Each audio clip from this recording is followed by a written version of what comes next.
My memories of this event are patchy at best, but through talking to the people involved I've patched them together in a logical order. I came very close to death and I do not recommend Datura as a recreational drug, though having survived the experience it was terrifying, incredible, and life-changing. I still have trouble dealing with the emotions I experience when I look back on it. This document is perhaps a therapeutic tool I am using to deal with it once and for all. All names have been changed. Philadelphia, Thanksgiving break, junior year of high school. My best friend, and, as of 2008, my wife, Amanda slept over my house. We were big potheads at the time but had never experimented with anything else. We woke up early to go to our friend Jeremiah's house because he grew weed and we wanted to celebrate the break by smoking all day. I drank a beer I stole from my dad on the way there. When we got there, a strange smell filled the house. His parents were away, and he had a pot of a strange amber liquid on the stove. Jeremiah was an interesting kid. He appeared to be a run-of-the-mill street thug, but he was very interested in botany. He would see plants in people's yards and he would know their Latin name and all these facts about them. When we got there, we asked him what the stuff was. He called it Datura loco. I had never heard of it. He said he got the seeds on the internet and planted it and made a tea from its seeds. He told me it had similar effects to weed, which was quite false. We smoked a blunt, but I was still intrigued. We hung out for a while, and decided to go to Amanda's house and watch a movie. Before we left, I asked Jeremiah for some of the Datura tea. He put about 4 shot glasses worth in an empty water bottle and we left. On the way to Amanda's house, I drank it all. The dose was for both of us, but Amanda didn't want any, so I drank it all. It was the worst tasting thing ever, but I forced myself to drink it all. We arrived at her house and sat down to watch a movie. She put on her Be Fully Loaded. Luckily, I don't remember any of it. Sometime through the movie, I felt extremely thirsty. Since it was autumn, I poured myself a glass of apple cider. It was difficult to drink. Every time I took a sip, I felt like my throat was closing up. I tried to drink it but my thirst would not be quenched. We sat a little longer, then I began feeling very uncomfortable. I had to pee. I got up and went to the bathroom and nothing would come out. I stayed there for about 10 minutes but could not pee. I decided to ignore it and I went back to the couch. After the movie, our friend Samantha came to take us to our friend Rob's house to smoke more. By the time she arrived, I was speaking mostly nonsense. I felt like I was talking normally, but neither of them could understand, so it was kind of frustrating. We got in Sam's car. On the ride I thought I was smoking a cigarette, but I kept dropping it and then I wouldn't be able to find it. This would continue for the next 3 days. We got to Rob's house and they all smoked another blunt. They didn't give me any, but I didn't notice. I was still smoking my imaginary cigarettes and speaking gibberish. I went into Rob's bathroom and tried to pee again. In my mind I still couldn't pee. From what I found out later, I actually peed all over the floor and the walls.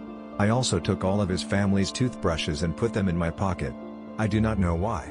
They all went outside to smoke another blunt and I did too.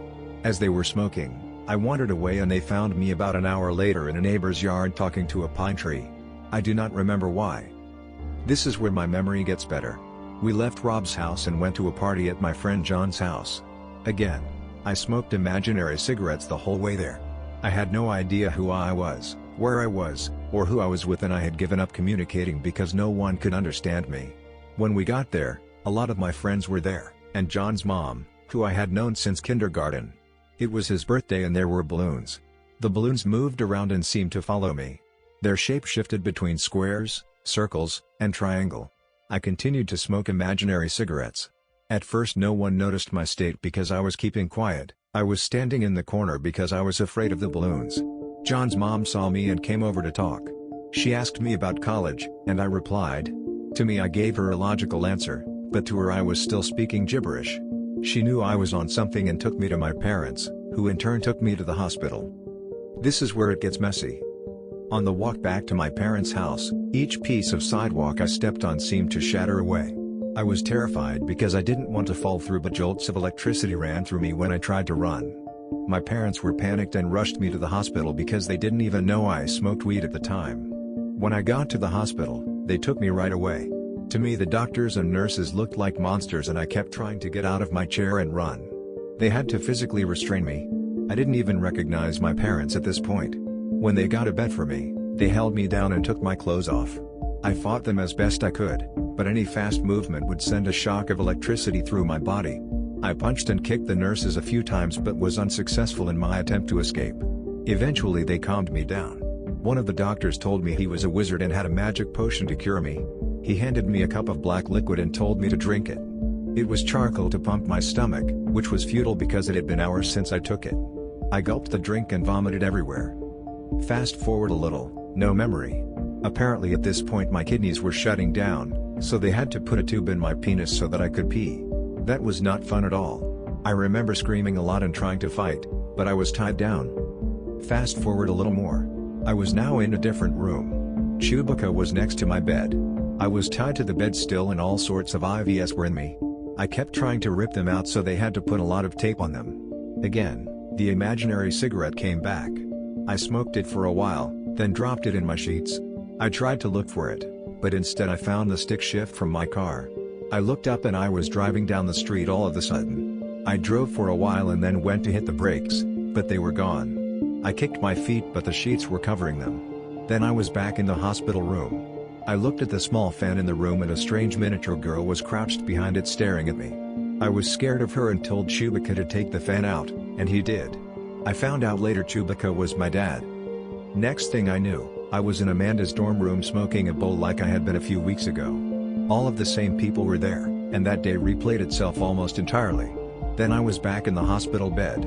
This vision of the dorm room and the vision of driving my car kept happening over and over, interspersed with being in the hospital bed next to Chewbacca. The whole time I kept dropping the imaginary cigarette I was smoking. 3 days later, I woke up in the hospital bed feeling like I was hit by a train. I still had the P-tube and was hooked up to IVs. I had only a few memories of the past 4 days but they made no sense to me. As I write this, I realize again how patchy the memory is. My parents were there, and explained to me what happened. They called Amanda to find out what I took. They told me my kidneys stopped working for almost 2 days and just now were working again and my heart rate jumped from dangerously low to dangerously high over and over. The doctors gave me a 50% chance of survival. I spent the next day in ICU before they released me. I was extremely weak for the next 5 or 6 days and they made me go to a drug counselor.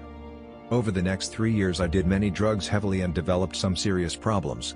Anytime I did acid or shrooms I would see that small girl behind the fan and it creeped the hell out of me. 8 months ago, I went to jail and then to rehab, and I have not used drugs since then. Datura was the first step in a long road of drug abuse, and looking back I wish it scared me straight. I still wish I remembered more of what happened, but maybe it's best I don't.